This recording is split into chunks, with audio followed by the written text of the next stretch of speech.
Okay, good afternoon. Okay, now like we were discussing that some students, like we have we don't have a very high number of students in the class, therefore they are trying to get permission so that you can all have the class together. So I want to wait to see if they get this permission, and then we can decide about the exams and the evaluations and the assessments according to that. Is that clear? Because the situation is like we have been preparing in all modes of teaching, which means we have been preparing for face-to-face teaching like we are doing it right now. We have also been preparing for online teaching like we did in the last semester. So according to the situation, whatever the situation is, okay. So the assessment will also depend upon that situation. So the course outline that I discussed with you, therefore I have written a disclaimer there that it is a tentative course outline. It can be changed according to the situation, but whenever a change is made, you will be informed before the deadline, okay. So the assessment, we have to wait and see if we can do it in the class like a normal exam, or we have to give you some activity to perform at home, so which will be online, yes, okay. So I normally like to decide the dates, but let's not do it today. Let's wait to see if the other students in the class can get the permission. If they get a permission, then we can do everything in the class, right? And if not, then we will have to find a way to do it online, okay. So I will announce the calendar, the dates after that, okay. But you know that we will have some kind of assessment. So there are different types of assessments that we can go with depending upon the situation. But of course, you keep on studying and preparing the material, and in a few days I will announce the assessments, okay.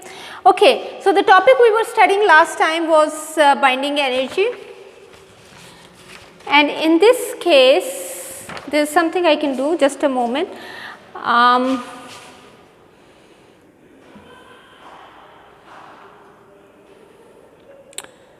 Okay.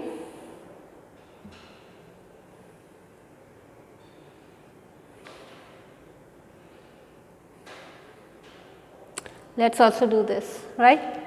Let's see how it works, and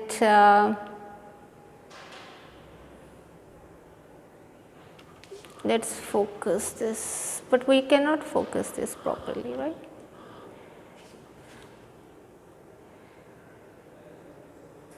Can you see this? No, the placement is not correct.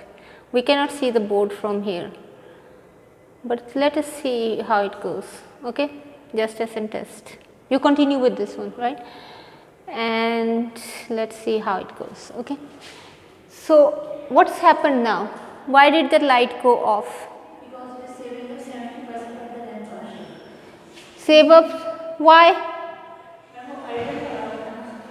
Huh? Okay, then you can switch on the light if that is the case.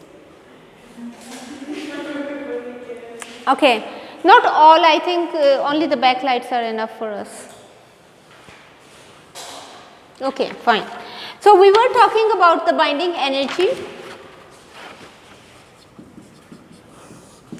and we talked about the fact, we talked about the definition of the binding energy. We talked about the fact that the mass of a nucleus is slightly less than the mass of the constituent protons and neutrons. So do I need to write this, or is it clear? We did it last time, right? So we know that when there is a mass difference, we call this mass defect, okay. It is also represented by the symbol delta. No, capital X was the chemical element, okay. So, and we know that when there is a slight difference in mass, this is a very small mass, atomic mass unit U, okay. So, when you have a very small difference in mass, when you use the equation E is equal to mc squared, which means you are multiplying by the square of the velocity of light, which is a huge quantity, 3 into 10 raised to 8. So, when you do that, you can convert a very small amount of mass into a large amount of energy, and this is this shows you the power of let us say processes like fission and fusion. So that is what they are based on, that is the physics behind that. So this mass difference is equivalent to the energy released when the nucleons bind together. So this is the amount of energy that is used to hold the nucleons together. If you try to break them apart, Breaking them apart is the process that is known as fission. Okay. So, when you break them apart, this mass difference is converted into energy, which is then released. So, this can be written in the form of an equation like B is equal to the mass of the nucleons of the nucleus and minus the sum of the masses of the nucleons.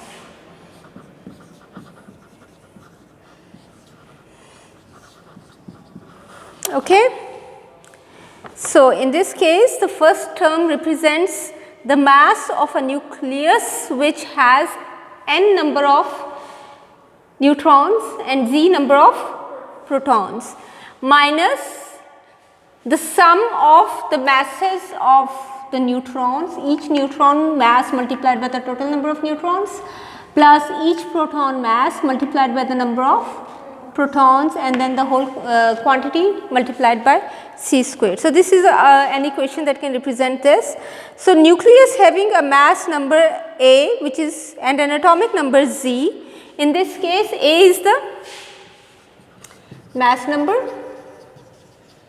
Z is the atomic number which is equal to the number of protons, and Mn is the mass of neutron and Mp is the mass of proton. Okay. Now, this difference in the masses is the mass defect.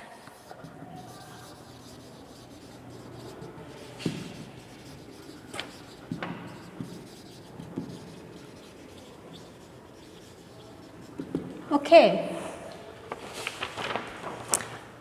And just as we defined, binding energy is the energy needed to separate a nucleus into its constituent nucleons. Binding energy is the energy that is needed to separate a nucleus into its constituent nucleons. Clear? Okay, this is clear. Now, there is another energy that is known as the neutron separation energy.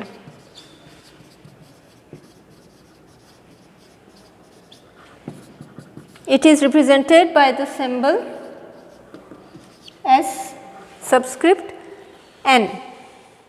So, this is defined as the amount of energy that is needed to remove a neutron, the amount of energy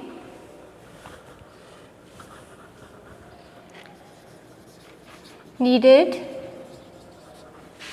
to remove a neutron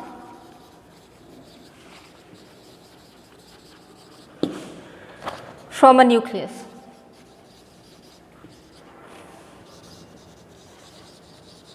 So, this was the symbol that we were using.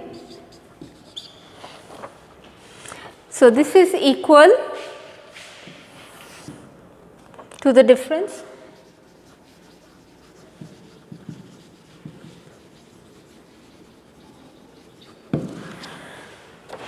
in binding energies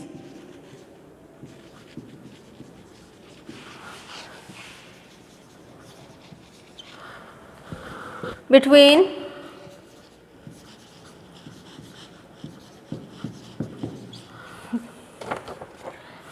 the nucleus and after the separation you have this.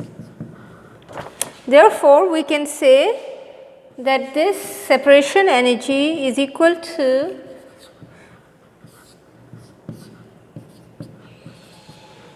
this minus